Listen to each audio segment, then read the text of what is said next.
Kalau boleh tahu tadi nyobanya yang tipe apa ya? Yang Xpeng G6. G6. Apa nih kesan pertamanya setelah tadi lihat-lihat dulu terus akhirnya test drive? Jadi kesan pertama saya mungkin mobilnya cukup premium ya, yang saya tidak expect gitu. Jadi dari konstruksi interiornya ke material yang digunakan di dalamnya, plus pintunya frameless kan ya. Kalau yang G6 ini kelihatan banget kayak mobil yang sangat sophisticated ya. Kelihatan banget influence desain studio kalian kan di Eropa tuh. Jadi lumayan kelihatan lah influence-nya dari situ gitu. Build quality-nya ada. Terus tiap tombol yang dipencet tuh kayaknya kesannya kualitasnya tuh tinggi, lumayan tinggi ya. Jadi ya cukup impresif sih untuk harga segitu dapat mobil yang standarnya cukup tinggi gitu. Yang kita expect dari pabrikan mobil China sekarang kan seperti itu ya. Harga segitu dapat mobil yang kualitas jauh lebih tinggi. Jadi value for money-nya sih menurut saya dapat banget. Sebelumnya pernah ngebandingin nggak mobil setipe ini tapi dengan brand yang lain? Gitu? Oh, pernah sih. Mungkin nggak dibandingin secara head to head, tapi saya pernah lihat juga BYD Sea Lion 7. Ya. Kalau kesan saya sih, kalau saya lihat brand sebelah tuh head unitnya sedikit. Saya nggak suka UI UX-nya gitu, kelihatan Android banget. Tapi kalau Xpeng kan ditaruh skin di atasnya itu, jadi lumayan kelihatan mahal lah gitu. Terus pakai chip Nvidia kan dia ya, jadi cukup kencang. Tadi saya coba pas test drive tuh scrolling out, zoom in out maps tuh kencang banget. Ya cukup impresif sih menurut saya. Berarti dari segi harga tadi udah cukup worth it ya? Oke sih, 600 juta. Tapi ya plus and minus ya masing-masing brand. Tapi kalau orang yang demen desain, demen kualitas berkendara pasti suka dengan brand Xpeng gitu. Oke. Kalau perlu ada yang ditingkatin dari segi fiturnya ataunya apa? Range-nya? Range-nya. Menurut saya dengan harga 600 juta kalian bekali dengan baterai 60 sekian kilowatt hour kan ya Mas? 66 itu menurut saya agak sedikit kecil ya untuk harga segitu gitu. Mobil yang 600 juta harusnya range-nya menurut saya kalau 400 juta range-nya 400 km, 600 juta harusnya 600 gitu. Kayak misalnya kalau dibandingin kalian pasti pakai angka CLTC, kalau Wuling Bingo aja udah 400 kilo. Ya kan? Jadi kalau mungkin ya saya tahu dari fitur, dari kamera, dari sensor, kualitas interior itu kan butuh harga kan ya. Tapi kalau dari range sih itu kalau saya bisa kasih satu lagi tuh itu range sih. Tapi kan saya tahu baterai kan mahal kan ya. Lebih gede baterainya lebih mahal pasti cost of production-nya itu. Selain itu mungkin ada lagi yang kayaknya kurang terus harus ditambahin lagi atau ada yang belum sama sekali pengennya ada gitu dia. Enggak sih, kalau saya kira untuk harga segitu sih cukup. Ya udah cuman range doang sih. Dari segitunya aja ya. Oke. Kalau nanti misalnya jadi beli, ini mobil kebutuhannya untuk keluarga atau masih pribadi atau untuk kantor gimana? Menurut saya mewakili kebanyakan orang Jakarta pasti untuk menggantikan mobil yang ICE ya.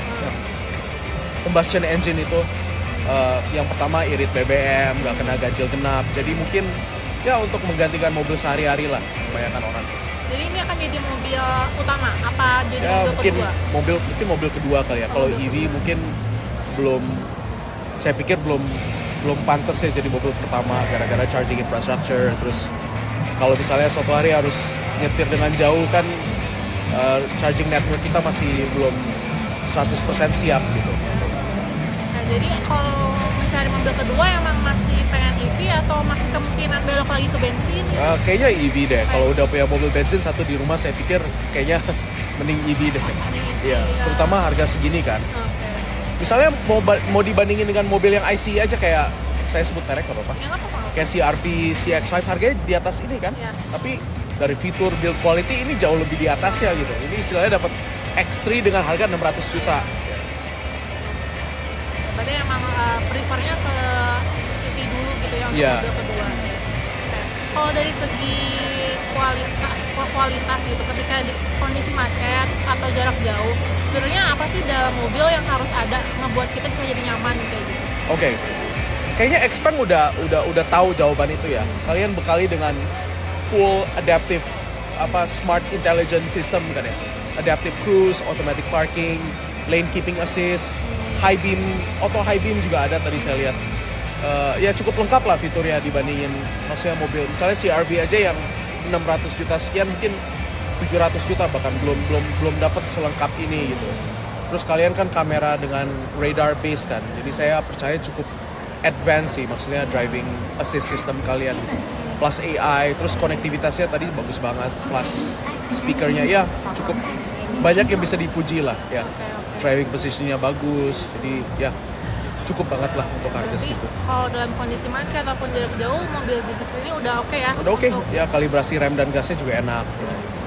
Kalau secara pribadi, Mas sendiri itu membutuhkan mobilnya yang seperti apa sih? Ada nggak spesifik yang Mungkin hal yang salah satu yang holding back dari G6 itu tuh range ya. oke? Range 400 kilo mungkin kalau saya boleh tuh pasti range-nya lebih banyak lebih bagus kan ya. Kalau dia 600 kilo itu lebih baik lagi. Contohnya kayak misalnya tadi sales representative-nya tadi sempat sebut kalau bandingannya dengan Tesla Model Y. Tesla Model Y yang standard range aja udah 500 sekian kilometer gitu. Jadi mungkin ya kalau saya boleh pilih sih ya range-nya aja sih yang agak ya. Kalau selain dari fitur, mungkin apa lagi nih saran yang bisa disampaikan ke kami tim Xpeng gitu supaya nanti ada perbaikan atau penambahan? Mungkin selain fiturnya, mungkin dari segi salesnya, after salesnya atau dari apanya ada yang concern nggak? Mungkin jangan ngecewain pasar Indonesia aja kali ya. Ya kayak saya tahu kalian pasti jaga kualitasnya dan lain-lain, tapi ya pokoknya after sales yang baik tuh penting ya bagi brand baru. Saya tahu terutama di Indonesia yang konsumennya agak, maksudnya 600 juta tuh bukan uang yang kecil untuk konsumen Indonesia. Jadi menurut saya kalau misalnya kalian bisa kasih after sales service yang lebih baik, tapi after sales service nggak cuma berhenti di buying experience doang. Misalnya kalau misalnya waktunya service, salesnya juga ikut ngingetin. Itu kan sesuatu yang brand premium sering lakukan gitu. Kayak misalnya kalau punya BMW, ulang tahun dikirimin gift, kan lumayan merasa special gitu. Kayak oh ya kita beli 600 juta bukan hanya beli sebuah produk, tapi beli sebuah relationship juga. Ada lagi mungkin dari segi after salesnya yang mungkin bisa dicontoh dari brand lain. Warranty-nya udah dari brand lain ya. Kayaknya mungkin Mas punya pengalaman dari brand lain gitu yang kayaknya Xpeng bisa nih untuk mencontoh misalnya. Mungkin showroom kalian kan baru 3 atau 4 ya Iya, tadi saya lihat. 3. Mungkin ya dibuat nyaman lah bagi dikasih. Kalau saya bisa contoh dari Lexus, mereka terkenal. Lexus. Mereka Ya, terkenal ya, banget soal kasih experience konsumen yang di atas rata-rata itu. Jadi misalnya kalau dikasih makan siang yang baik gitu. Ya, walaupun saya tahu itu hal kecil ya, tapi bagi konsumen itu mereka merasa dihargai gitu. Kayak kalian pasti pernah lihat itu kalau Lexus abis mobilnya diservis ada es krim Häagen-Dazs, ditaruh air putih Equil, itu kan sebuah kebanggaan gitu. Oh iya, gue punya Lexus, gue bangga nih. Oke. Mungkin ini pertanyaan terakhir Mas, dari 0 sampai 10 seberapa besar sih kemungkinan untuk merekomendasikan experience yang ini ke teman-teman? Kalau saya sih 10 ya, maksudnya driving experience-nya cukup amazing sih tadi. Bantingannya, yang impress saya itu bantingannya enak banget.